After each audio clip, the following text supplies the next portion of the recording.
Hi, welcome to the Property Show. I'm Jayashree Kurupam, editor, MBTV. Today we're talking about buying plots in peripheral locations, the price advantages that you get. But in addition to that, there are a lot of things that you have to be careful with. And to discuss this, we have a host of experts with us.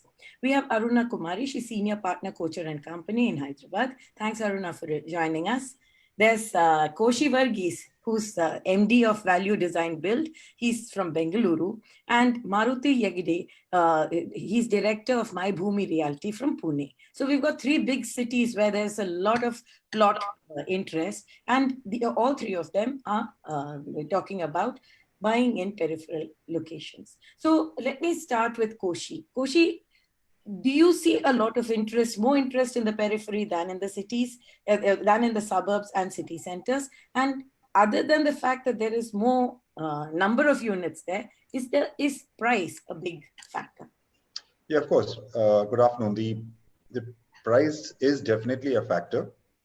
The availability of more plots in the periphery at a price that is acceptable to people is obviously the primary factor that is there. So today there is definitely more interest in plotted developments. There is more interest in trying to get that because it's available. You know, the plot is available and you can build. You don't have to depend on various factors that go into it. And peripheral areas prices are coming in at a pretty good prices. I mean, there are good deals available. Mm-hmm. You know. So I think basically that's true. What you said is actually factual. It is the price advantage that attracts people. Yeah. And the volumes. Yeah. Yeah. And see, what happens is there are other people who, for example, don't mind paying a higher price and coming in again for plotted development into town. So plotted developments are actually doing a lot better than they were doing earlier. Yeah.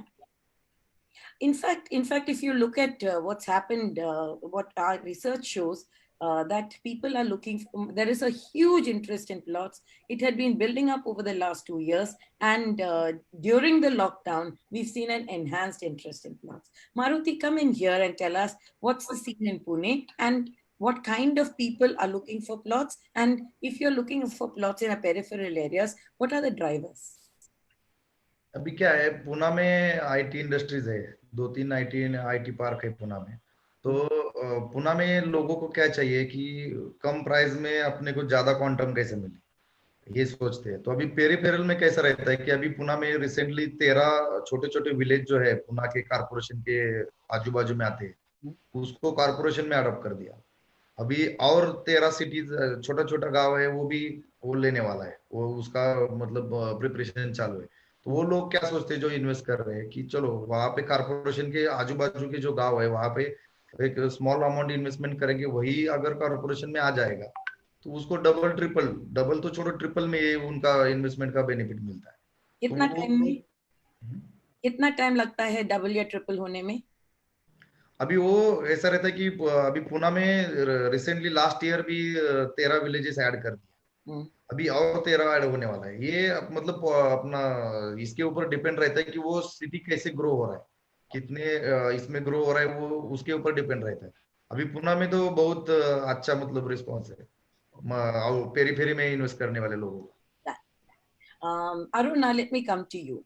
When somebody, what Maruti said is a very big factor.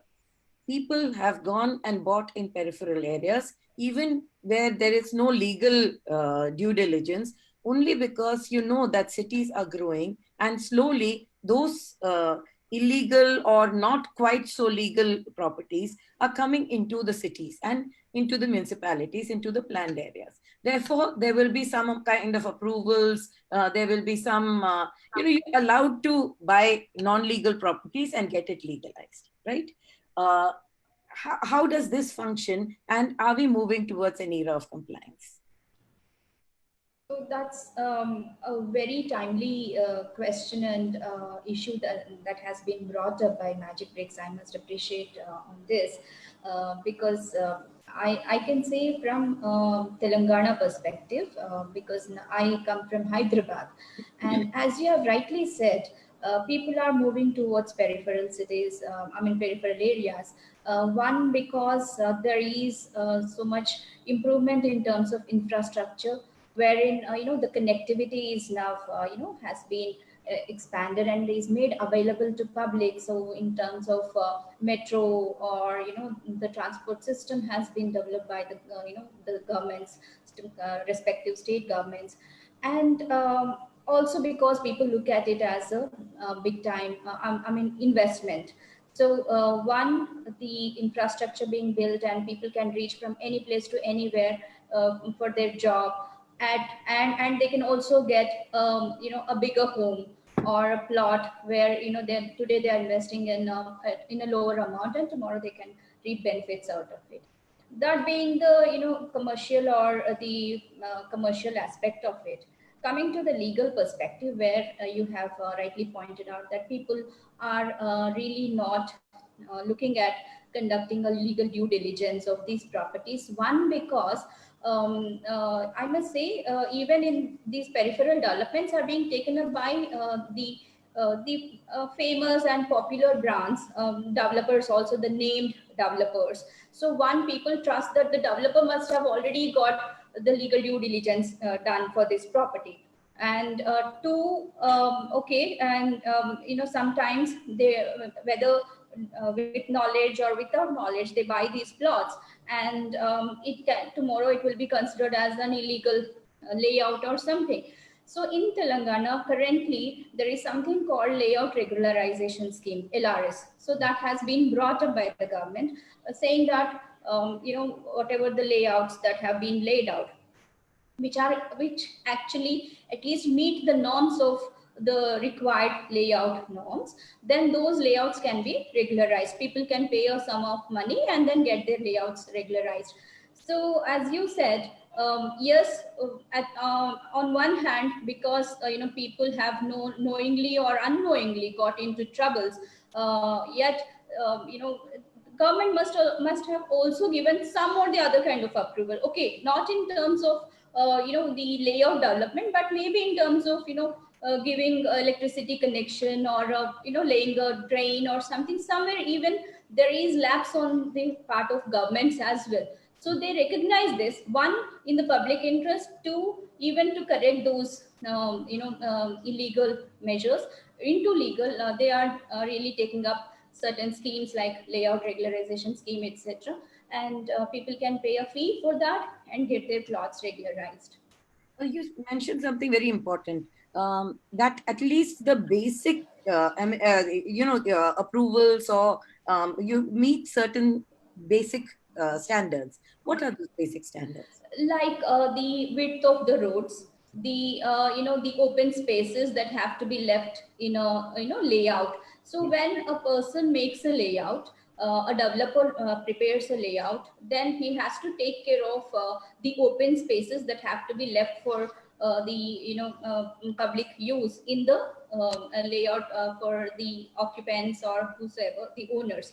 Then two, the width of the roads, minimum of 30 feet, or there is a stipulated or a prescribed width that is mentioned. So that prescribed road has 60 feet roads, or and 40% to 60% there is infrastructure that they have to develop in terms of laying the drains, the sewerage lines, etc., the lighting. So even if the developer is not getting the requisite approval, like in Telangana we say, suppose it is a village, then they have to get approval from the director of town and country planning. This is called DTCP. In case it is a village and it is not falling in any of the municipal, urban development authority. Otherwise, they have to get a permission from the urban development authority. The developer has to get the permission from the urban development authority.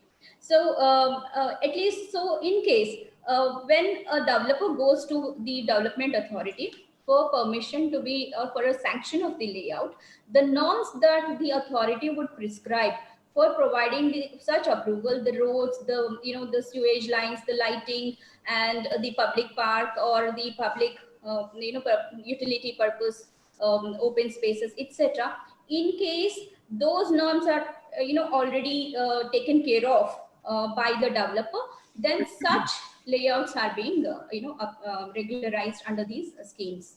Okay. I'll come back to you. There are lots of questions I want to direct to you. But Sure. Koshi, one of the things that happens is that in peripheral areas, the prices are lower than suburban or city center.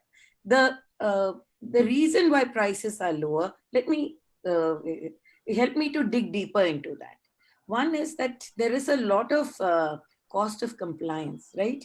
When you get your approvals, when you get your water connections, your sewerage connections, there is a certain amount of payouts that go, formal payouts that go to the authorities.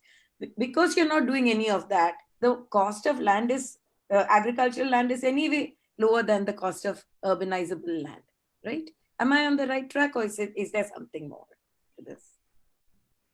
Why is it cheaper in the periphery?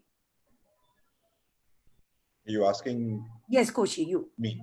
Okay, so see, obviously, as you keep moving away from the central area, Yeah. The price of land is definitely going to get cheaper. Right. Because yes, it is agricultural land, and therefore the costs that are involved in converting it into residential land is definitely going to go out of the window. But if you look at it really, the cost per se of converting land is not a very high cost. Yeah. It is the whole process, and it is the whole procedure that all adds to the cost. Yeah. Now, more than anything else, it is a fact that when somebody goes to a particular area, there's also a first mover advantage. Yeah. Now, for example, I go to a particular area and I say, okay, let me start picking up some land. And I assume that in a few years, Bangalore will stretch to this particular area. So then what happens, I start to pick up the land, and then there's a typical herd mentality in real estate. Yeah. The moment either the agent or somebody else realizes that I think that there's going to be some movement, then more people start coming in. Now, the more the people come in, obviously the price starts to increase. Yeah. But frankly speaking, it is because land represents such a huge part of the cost as such. And when land is cheaper, obviously your cost is much cheaper. You prefer to go to these areas. So that's primarily what happens, and that's why peripheral areas are more, acceptable. And today, if you look at Bangalore, irrespective of the poor state of the infrastructure, there is infrastructure going to come to some of these places. Everywhere there are roads either planned or in the process or whatever it is. So most people in Bangalore have always assumed that they'll take a place and the infrastructure will follow. Normally, it should be the other way. It should be infrastructure there and you go there. Here, we are expecting it to follow. And most people are even going to take a chance when the road is itself not even pakka. Yeah. Right? And say, okay, there is a road. Yeah. Or as per the CDP, there is a road. Fine, let me take a chance there. So this is where this whole thing of peripheral properties being cheaper becomes a thing. Unlike in Pune, etc., I think Bangalore, we have many authorities in different parts of Bangalore. Yes. Right. So you have the BBMP at one point, and there's BIAPA, there's BMRCL. There's a whole lot of approvals that come in different areas. Yeah. And the urban agglomerate really basically is fairly large in that sense. Yeah. And it's even getting wider. Today we are going into, places like Hoskote and beyond that, and Chikbalapur and various areas that are going, which are quite far actually from the center of town. And actually calling them Bangalore itself is a misnomer. Yeah. So that's basically the situation. But I don't think if somebody buys in the periphery, the driver is not that you want to, you're measuring the distance from the center of the city. The city has developed as micro localities, right? Yes. Whitefield, North Bangalore, Banerghatta, and so Absolutely. on. Absolutely. So And actually, interestingly, many years ago, somewhere in the 90s, the state government had made this thing saying that we will have hubs, one hub in Bidadi, one hub in Yerahanka, one hub in Whitefield, and I forget the other places, right? So the idea was to decongest the center and move to these various hubs. And actually they worked towards that, you know. And only problem was that once like Whitefield really got congested with a lot of people. Same did not happen to Yelahanka, same did not happen to Bidadi. But I'm assuming that they will all now start to get, busier, and peripheral areas there will start to grow. We don't know how things will move. Possibly because Whitefield became an IT hub, a very well acceptable IT hub, right? Absolutely. Whether it was Whitefield or Sarjapur, you saw that it was the IT which drove the development, right? It is. Finally, it is employment that froze that basically, But then again, there's one thing. For example, if the public transport in Bangalore were to become better, then it wouldn't matter so much. You know, people can say, all right, I can stay here and I can travel within 10 minutes. I'll be like, it's like Bombay. You know, where do people stay? Where do people work? And then, of course, now you've got this work from home business. So I don't know how that's going to transform things again. You know, I know. We've hit the reset button. We don't know what we've reset. Exactly. Right. Maruti, एक question आया है कि पुणे में एक agricultural plot को non agricultural convert करने में कितना टाइम लगता है? मारुति, आपका आवाज कट गया।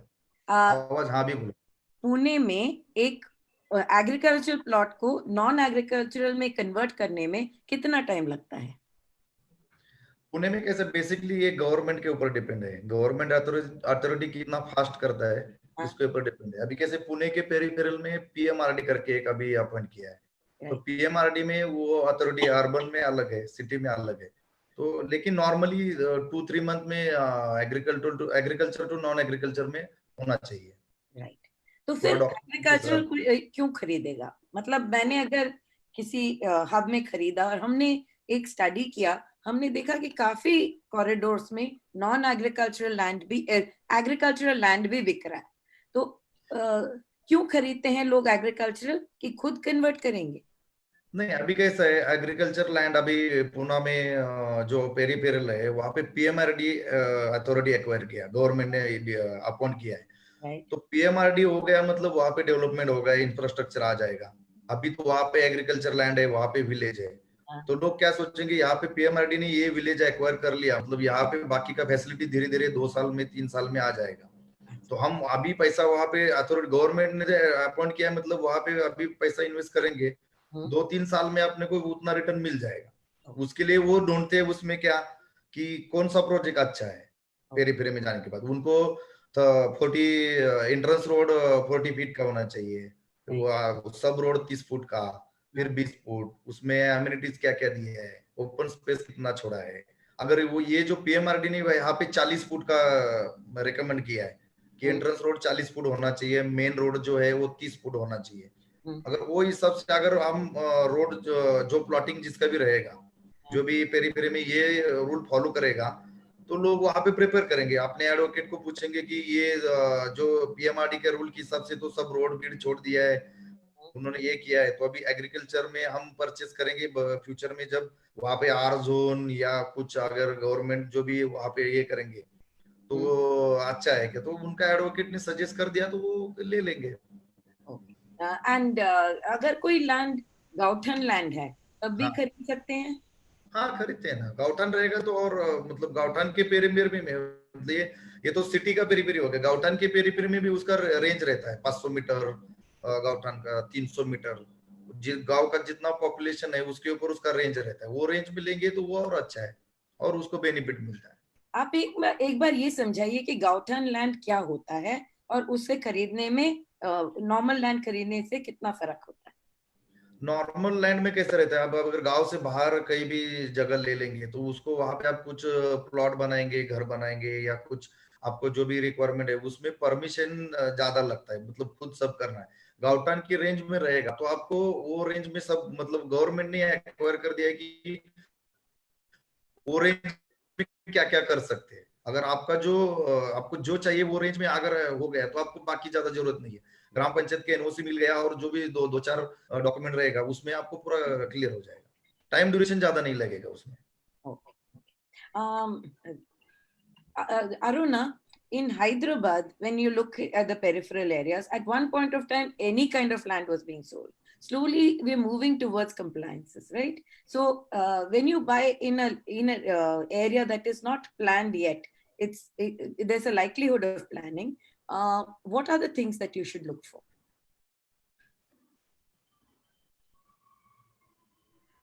One, I would definitely say that the land zoning has to be considered. So the master plan that is made for the particular region has to be taken into consideration, because there are several zones that have been categorized, like commercial use, multiple use, residential use, conservation and bioconservation, etc.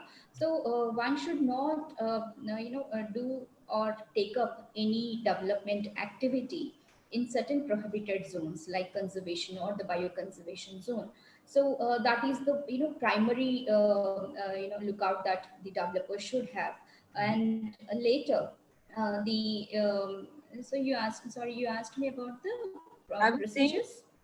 I was saying that if you buy in peripheral locations, what Right. kind of properties must you not buy? Okay. So, yes, as I said, one about the land zoning, two, there are, there is something called prohibited property. As I said, not only the zoning, but also where the government land is there. And these, however, fortunately in Telangana, the revenue records are very properly maintained, and these days now almost everything has got digitized also. So by a click of a button you would know like what are the prohibited properties, which includes suppose there is any court stay or a litigation pending, even those are notified in these prohibited properties. So one can also look into these prohibited properties watch register. And two, so that is one about the land zoning, two about the prohibited properties as per the watch register, and then three, where there are assigned lands. So when you move towards these peripheral areas, there will be more of assigned lands. And Telangana being Nizam, earlier there was Nizam, and such rule was there. Here we have something called Inam lands also. So one should not buy most of these peripheral areas where these villages are there. Those would comprise of these assigned lands and Inam lands. So unless the Inamdar or the Pattadar who has got an assigned land, they have to follow certain procedure and have to perfect their title by following due procedure under the Revenue Act. So unless they have those, patta certificates or the final patta certificates, one should not buy these assigned or the Inam lands. So these are the primary concerns when you move towards peripheral areas in Telangana. What about Gram Sabha? I think there some people have asked, I've got Gram Sabha approval. Is that a legitimate approval? Is No, that, there is is that no Gram it's Sabha. not in No, not Telangana? in Okay, Hyderabad. Yeah. okay, okay. We got a lot. However, there is some land which is called as Gramakantham. Ah, So, Gramakantham lands, yeah. those lands also should not be purchased. What Even is that? What is a Gram Kantam land? so, it used to be the kind of center point for a village. However, and later, however, it has been classified as something like no development can be taken up in this particular area, which is notified as Gramakantham. So for whatever reasons, in the olden days, it was done. But unless there is a proper NOC that is obtained from the concerned municipal office, in case it is falling under the urban areas, or from the concerned revenue office, one should not really, buy these Gramakantham areas. They are the village commons, right? Yes, yes, yes. That is a village. Okay. I've got a query that has come. शहर के बाहर property सस्ती हो रहती है, but ऐसी जगह लेके क्या फायदा जहां से आना जाना ही ना हो पाए. ऐसी जगह डेवलप करने से पहले कनेक्टिविटी पे ध्यान देना चाहिए. आप लोगों को क्या लगता है? In fact, that is the next round of our questions. Koshi, what are the kind of infrastructure projects that can actually add value to peripheral lands. So if you're buying in some areas, what all should you look for from the infrastructure point of view? The first and foremost is obviously roads. Yeah. You know, and if there is proper road connectivity, and when you say road connectivity, that there is, let's say, for example, you take the place, the village is accessed through a highway. Yeah. And then from there, you have a connectivity by a, smaller peripheral road, or there are peripheral ring roads that Yeah. go around Bangalore, right? Yeah. Yeah. And there are there are, what you call it, offshoots from these roads. Right. So roads are absolutely the first and most primary thing. Then second used to be water. Yeah. Okay. Now what has happened, because even in the heart of the city, you're not getting water. Yeah. Water has suddenly become a situation where people say we'll buy water. It's now become like a given. Yeah. Okay. But if water is there, it definitely does make a big difference. And the price of land? Yes, very much. Okay. Very much. How much difference would there be? Oh, that could be, 20-30% more higher, because you see, you are immediately saying that I have a source of water. Yes. Yeah. So even if the government takes 20 years to bring water there, I have a source of water. Okay. Now, this basically even applies to semi-urban places today in Whitefield, or if you look at Yelahanka, any of those places, if you have water in your land and you have a few borers that are working, it makes a huge difference, because the society maintenance costs later on are going to be very high otherwise, right? Yeah. Now, then you come to the situation of power. Yeah. Now, to a large extent, Bangalore's power situation actually has improved, in the sense you can get power in almost all the, semi-urban places that you're talking about. Power is fairly easily available. And then, of course, there is captive power, which comes along with that.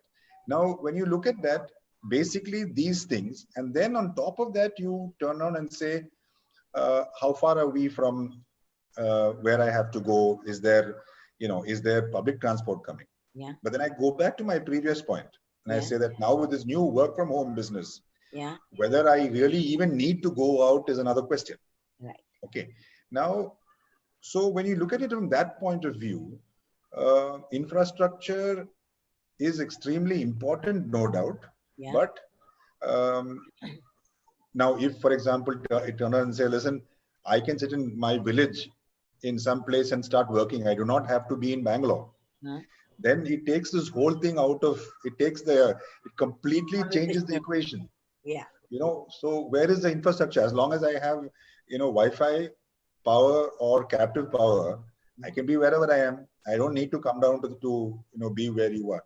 So that's basically another important factor, that we don't know how long that's going to be how long that's going to be the new norm, or is it going to be the norm, or is it only a temporary norm? We don't know.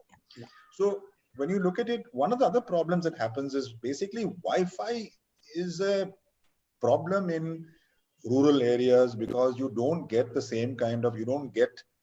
kind of connectivity that you get in most other places.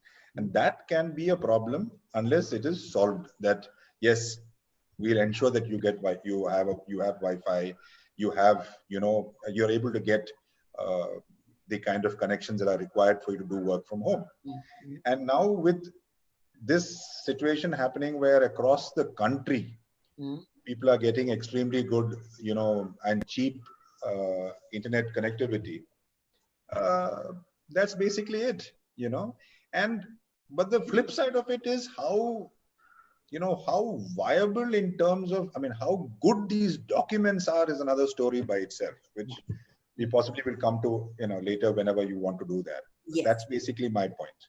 Okay.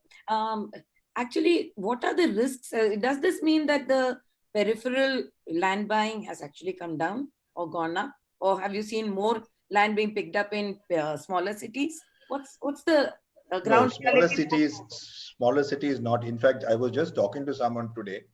See, one of the funny things about Karnataka is, if you know that for the last almost 10-15 years, every chief minister or minister has been saying, please go to the smaller cities, please go there.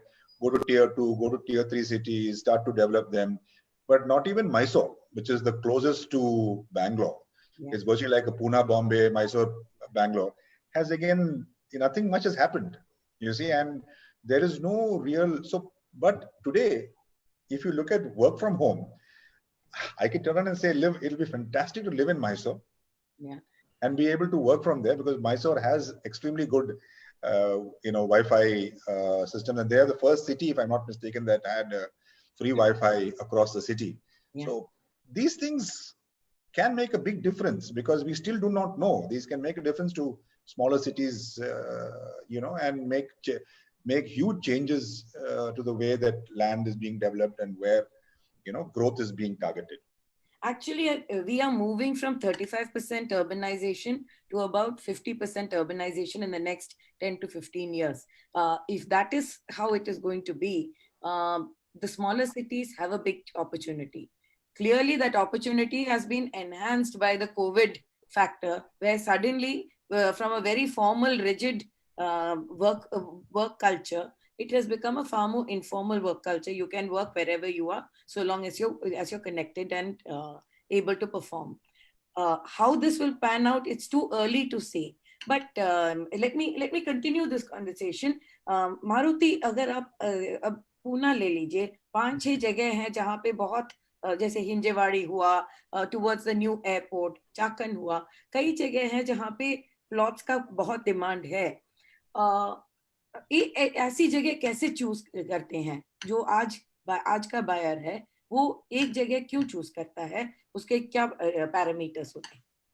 अभी क्या है, पुणे में समझो हिंजवड़ी में कोई काम कर रहा है, चाकन में एमआईडीसी में काम कर रहा है, युवान आईटी पार्क वागोली की तरफ कोई काम कर रहा है, खराड़ी में काम कर रहा है, जेनसार आईटी पार्क है, मगरपट्टा सिटी है. मतलब जो आदमी जहाँ पे उसका वर्किंग प्लेस है, जॉब वहां पे है, वो एरिया में, वो पेरीफेरी में, वो सोचेगा कि मुझे 10 मिनट 15 मिनट पेरीफेरी में जाके वहां पे ले लेंगे. अभी कोविड का सिचुएशन है, कोविड में जो लोग इधर बिल्डिंग में रहते थे उनको थोड़ा प्रॉब्लम हो गया, वो सोचेंगे कि आउटर में जाके अब बंगलो में खुद का बंगलो ले लेंगे, सोशल डिस्टेंसिंग वगैरह वो जो भी इशू है वो नहीं आएगा. और उनको जो एरिया, मतलब हिंजवड़ी है तो हिंजवड़ी के आजू बाजू के पेरीफेरी में वो लोग 20 मिनट आधा घंटा रास्ते में वो चॉइस करेंगे, प्लॉट इन्वेस्टमेंट करेंगे कि उनको वहां से नजदीक भी होगा, अभी इंफ्रास्ट्रक्चर भी बढ़ रहा है और उनको वहां पे जब फैसिलिटी भी मिलेगा, इसलिए वो वही रेंज में जहाँ पे उसका जॉब है. अभी सर ने बताया कि वर्क फ्रॉम होम, तो वो लोग सोचेंगे कि सिटी में 80 लाख 1 करोड़ का प्लॉट लेने से अच्छा आउटर में जाके 20-25 लाख का लैंड और 25 लाख का एक बंगला बनाया, अपना खुद का हो गया, कोई टेंशन नहीं, और 20 मिनट का रास्ता है. वर्क फ्रॉम होम भी ये चलेगा आगे जाके. वो ये इसमें सब लोग अभी डाइवर्ट हो रहे हैं, ऑफिस स्पेस कम हो रहा है, ऑफिस का रेंट कम हो रहा है और काम वही निकल रहा है. तो इसमें ज्यादा अगर इफेक्ट आएगा तो वो लोग पेरीफेरी में जाएंगे, उनको कम दाम में अच्छा मिलेगा और खुद का हो रहा है.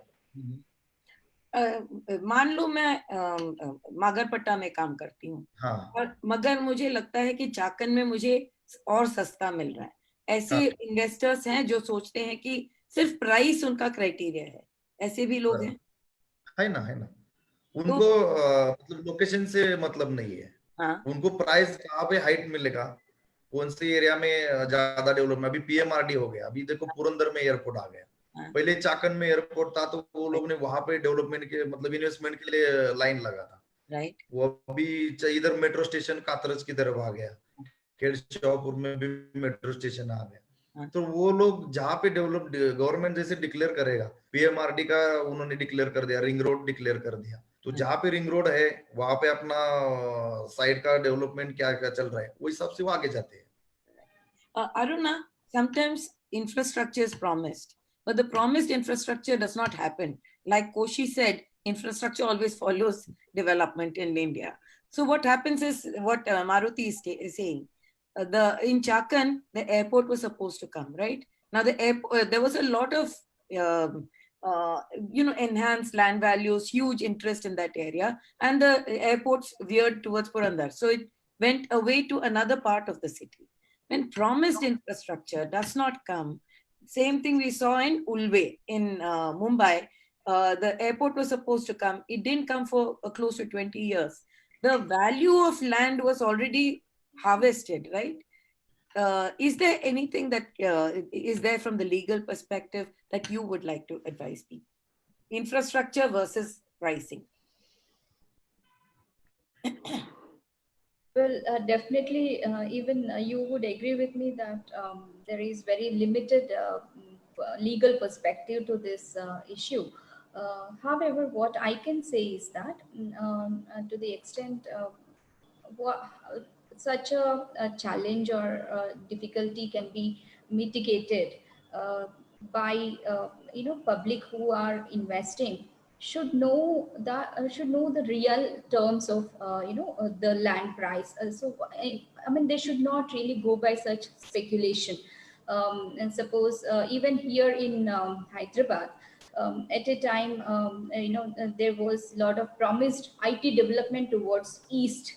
Yeah. Okay, and as such, only Infosys came on the eastern side, whereas there is something called high tech city and cyber towers, etc. That is almost towards the southwest or western part of Hyderabad. However, there was also major IT development promised by the government towards east. So then the prices in the east have gone up. So as you said, there is definitely a possibility that people might invest, thinking that yes, tomorrow there will be a lot of IT development here as well. So the only check that can be, taken care of by people is that they should know the market value.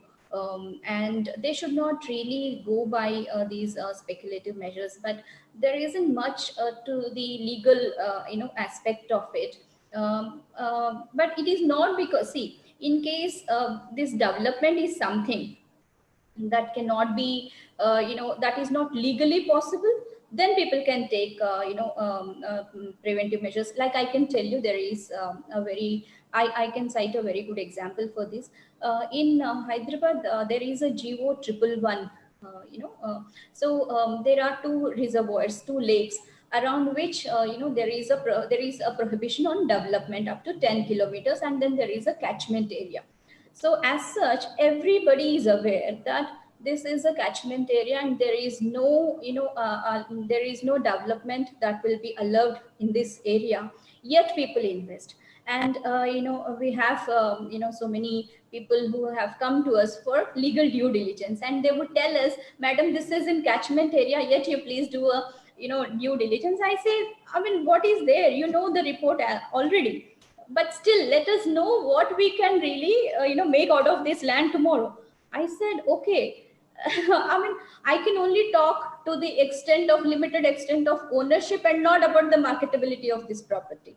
So yet, so it's not that how can, so in such cases, Jayshree, we cannot even help these people. They know, they want, they deliberately invest, and I think that is how they are trying to speculate also. So we cannot really suggest any measures or preventive measures for them when they really know, yet they go and invest. So here, so the speculation, I tell you where the speculation came from. So everybody was speculating that this GO would be lifted, this GO would be amended. So I do not know, there is no news or anything about this, but yet the maybe some land agent or whosoever must have started this, or a developer, I do not know. But then this has come, and just because of that speculation, I mean, people are investing like anything in this catchment area.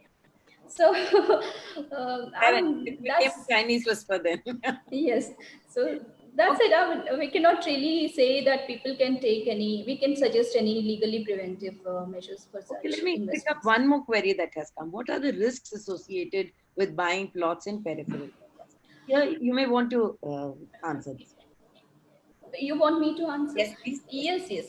See, in the peripheral areas as such, see, there is no land or there is no sale transaction that can be said as, because the land is in peripheral area, that your transaction is void or, it is not valid.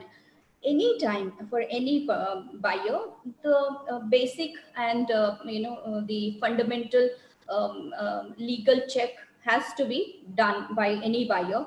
That is irrespective of whether the land is situated in the peripheral area or within the city or in the core center of the city.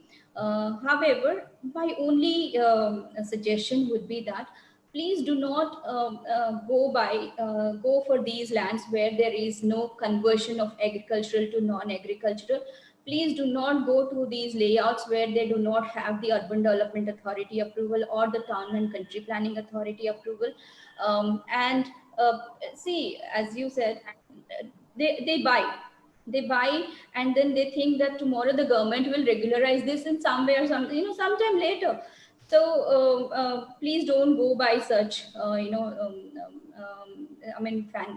fantasies that tomorrow something will happen, some government will automatically take care of things. So you can really go to a lawyer rather than really doing these things, and do a proper legal check. And so I think I've again drifted from your question. No, I was just asking the risks. What are the risks? Yes, risk is that one, it will not, any transaction will not be considered as void. Ownership will definitely come, as I was saying.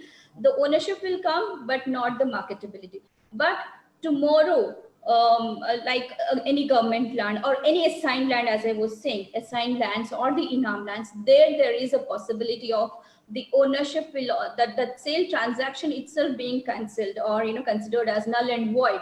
So only in those areas, lands where the owner is not a proper regular patadar, recognized patadar by the government, in case it is an Inam or an assigned land. Otherwise, any recognized owner or patadar can sell, and any buyer with due consideration can purchase such lands. Only thing is, don't buy from any Inamdars or the assigned lands unless their title is perfected.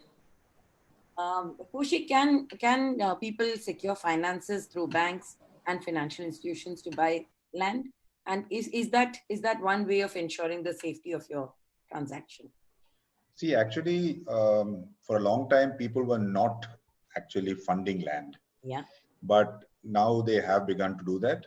And not just the regular NBFCs, but there are various sources of people. And there are some particular financial institutions which specialize more in dealing with lands and plots and so on and so forth. So money is available in that sense to be able to get from them. Now, I think you asked me whether that is going to help in terms of seeing that the title is right, or did you ask me? Is their due diligence good for you? I mean, if you no. See, I have come across people saying, "Oh my God, the financial institution gave me money, so it must be right." I said, "No, it depends. If you're coming to them on March 30th and they have a target to meet, they'll give you whatever they want. And you see, then later on, it's up to you to sort it out. At the end of the day, it is primarily your responsibility to see that the title is right.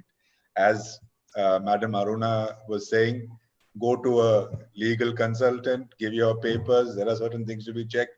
Check them, do your own due diligence, and then go.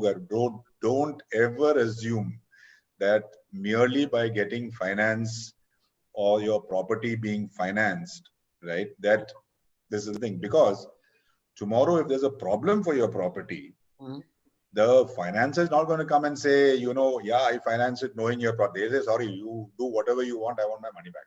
Yes. And then what are you going to do? Is anybody going to buy your plot for you? No. Anyone going to? Nothing. So then you are stuck. Right? Go to a financier for finance and go to the legal expert for your due diligence. Absolutely. And I keep telling people, it's not that legal costs are, see, when you look at the legal cost vis-a-vis the cost of your investment, it's nothing. Yeah. It's nothing. You should do that. That is why we have legal practitioners. That's why we have firms. Go to them, check, and if they tell you. But I'll tell you one more thing also.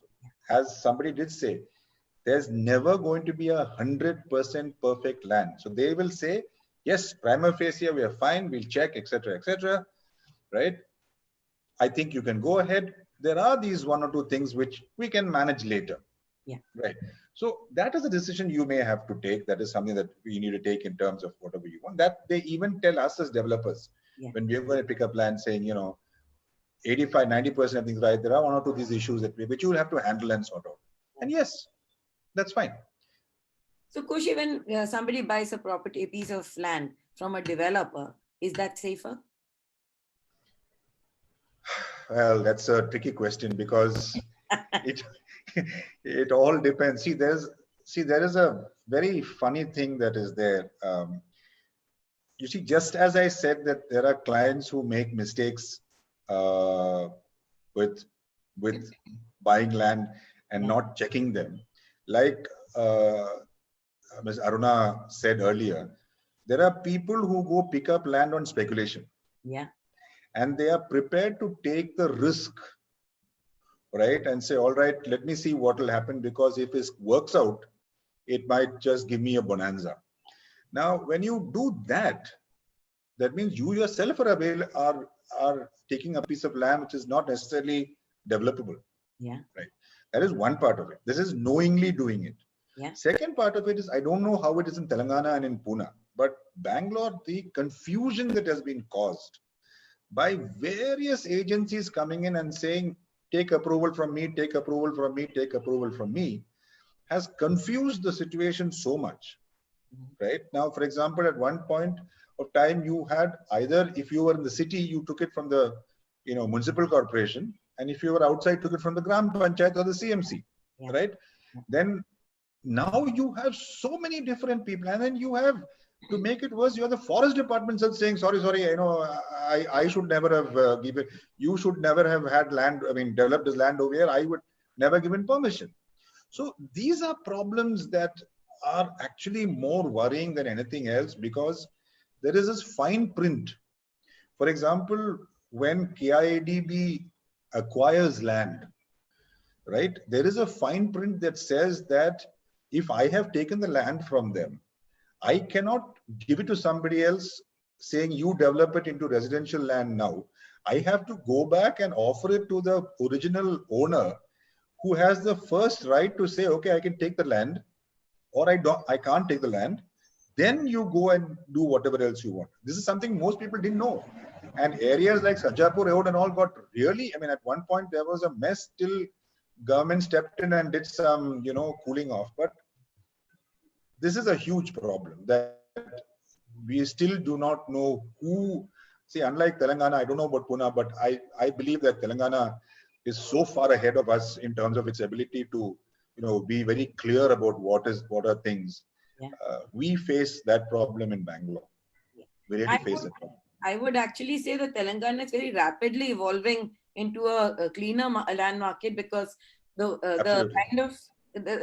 kind of speculation that happened in Hyderabad, let's say about a year ago, was completely through the roof, and that's when the government started stepping in and saying, let's clean up, right? There is no two ways about it, that when the governance is very clear, that listen, implementation is very, very clear, that you will implement this, you cannot do anything other than this, then things fall in place. And in Telangana, I've gathered that even people who've come from there, from CREDAI and all, have said how much better things are in that place than in other parts of the country.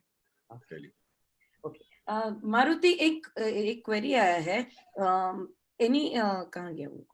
What is the current scenario of plot prices? Will it be wise to buy a plot in a periphery now for investment, or a smaller plot within city limits? What should be an ideal choice?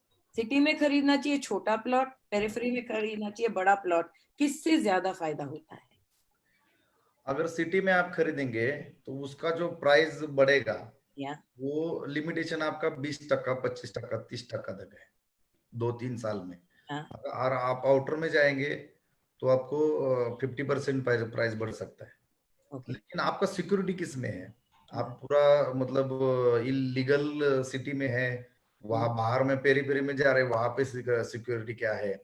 अभी मतलब आप अपने legal adviser से check करके, मैं दोनों investment का amount same ही रहेगा. समझो एक 25 लाख रुपया है, 25 लाख में जो आदमी सिटी में 2 आर परचेस कर रहा है, वही अगर 25 आर में बाहर जाके उसको 11 आर मतलब 11 आर 12 आर मिल रहा है, लेकिन अमाउंट इन्वेस्टमेंट का सेम है. उसको रिटर्न मिलने वाला अमाउंट ज्यादा हो रहेगा बाहर जाएंगे.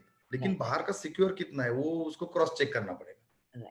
और एक और चीज मैं आपसे पूछूंगी, जब आप सिक्योरिटी की बात कर रहे हैं, अगर एक डेवलपर से प्लॉट खरीदे या जो गांव किसान है जो प्लॉट काट के बेच रहा है उससे खरीदे, आपको सिक्योरिटी में कितना फर्क है? किसान से आप मतलब जो भी इन्वेस्ट कर रहे हो डायरेक्ट किसान के पास जाएंगे तो थोड़ा सिक्योरिटी पर्पज आ सकता है। कोई डेवलपर रहेगा, कोई बिल्डर रहेगा वहां पे, उनके थ्रू जाएंगे तो एक आदमी का 7-12 रहेगा। और आप किसान कैसे रहेगा, वो समझो 5 एकड़ का एक गट है, तो 5 एकड़ में से वो आधा एकड़ बेचेगा, तो बाकी 4.5 एकड़ का उसको एनओसी लेना पड़ेगा, बाकी सब वो फॉर्मेलिटीज उसको एग्रीमेंट में लाना पड़ेगा। अगर वही चीज आप एक डेवलपर से करेंगे तो वो कंपनी के नाम या कंपनी के ओनर या डायरेक्टर के नाम पे लैंड रहेगी, वो पूरा जो 5 एकड़ लैंड है वो उनके नाम पे रहेगा, तो अकेला आदमी आपको साइनिंग के ऊपर आगे जा सकता है।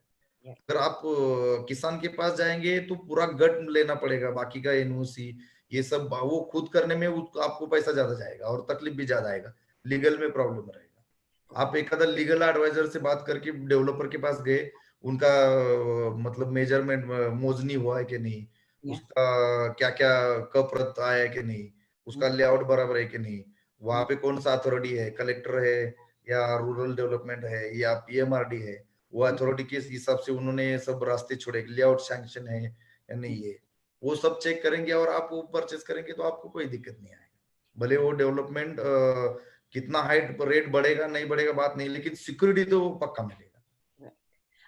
Koshi, I'll ask you the same question. Buying from a structured developer versus buying from an informal person who's, cookie cutting the property and selling.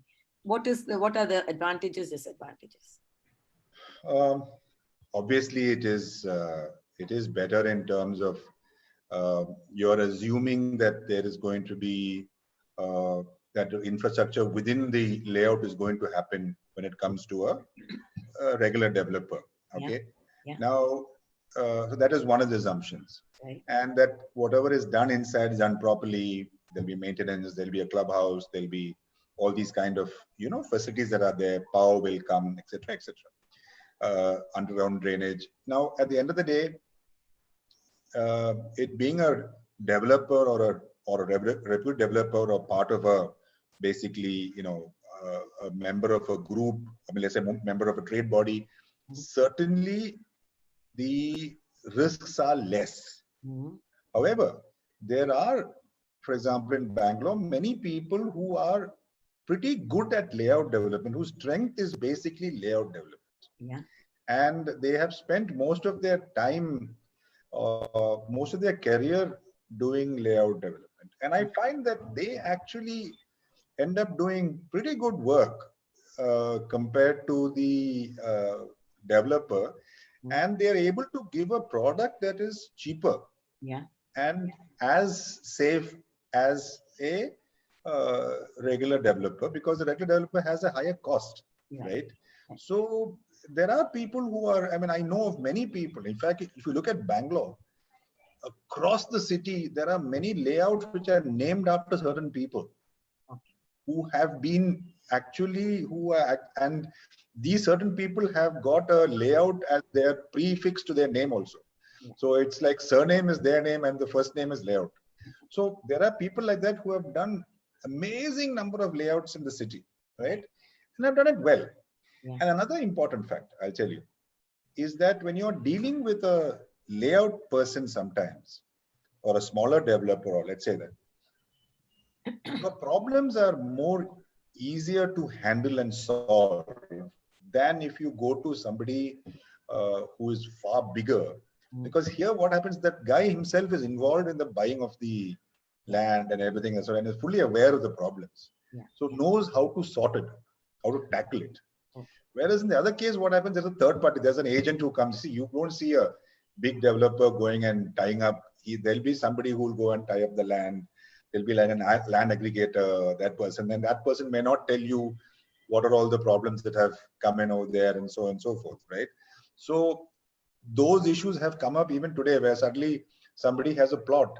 And after 10 years, suddenly somebody comes and says, sorry, this plot is not mine. It's not yours. This is somebody else's plot.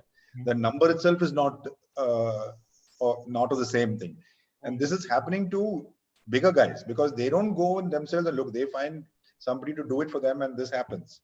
So it's like if the layout developer is a reputed layout developer, they may be also as good as anybody else. Aruna, I'm going to ask you three questions, three parts of the question. First is, I've got a query here. Is Dharani, the land record platform of Hyderabad, is it operational now? That's a simple question. Maybe you want to answer that first, then I'll ask you the other two. Yeah, operational in this sense, the government has uploaded the concerned revenue departments and all, they have uploaded the details. However, for somebody to upload their own details, like, there is also a provision where we can upload our own property details. That is not operational yet. There is a High Court stay on that. And um, so it is only, a limited operational, it is only a limited, in a limited way it is operational. Yes. Oh.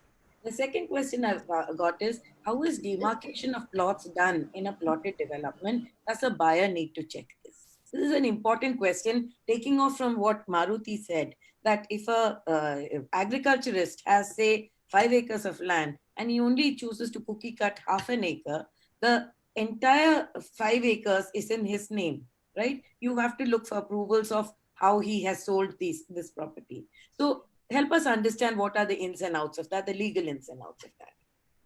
So when you say a physical demarcation of the property, then that has to be carried out by the mandal surveyor. There is a survey department, both at the municipal level, also at the tehsil level, or at the mandal level.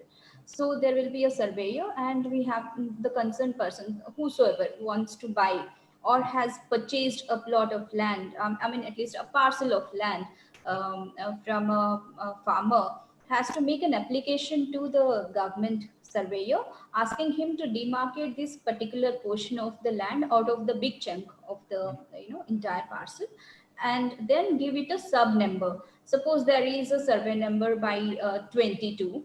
Then if this is survey number 22 in X name has 5 acres. Yeah. Okay, as per the records. Now X has sold half acre to Y. Now Y has to make an application to the government authority, that is the revenue authority, and particularly the surveyor, requesting them to conduct a survey and demarcate this portion.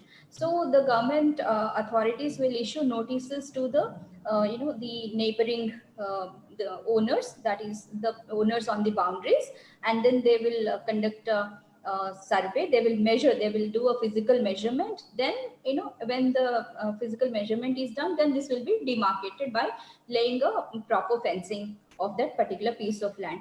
Then the revenue records, what they do is 22 by 1 or 22 by 1 R or something, they give a by number. Then that actually helps in differentiating the large chunk. Then x extent will be subsequently it will be recorded as X. Earlier he has 5 acres, so X has 4.5 acres in survey number 22, and Y has 0.5 acre or half acre in 22 by 1. So that way the record will be maintained, and it will be only through this process. And suppose there are, let me assume there are 50 plots in that half acre. Out of that, 5 are sold. What is the taxation process? How much tax is are the new buyers expected to pay?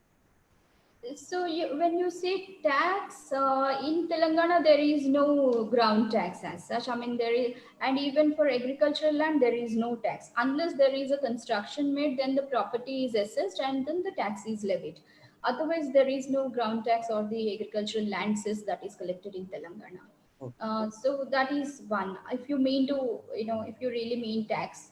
Because I do have queries, two queries. What kind of tax liabilities one needs to keep in mind while buying lands in peripheral locations, and do you pay higher tax on lands? So, No, I mean, there is no property tax unless there is a construction and the property is assessed. Oh. So, to that extent, they can be clear. It depends on the built up that is coming up on that property, on that land.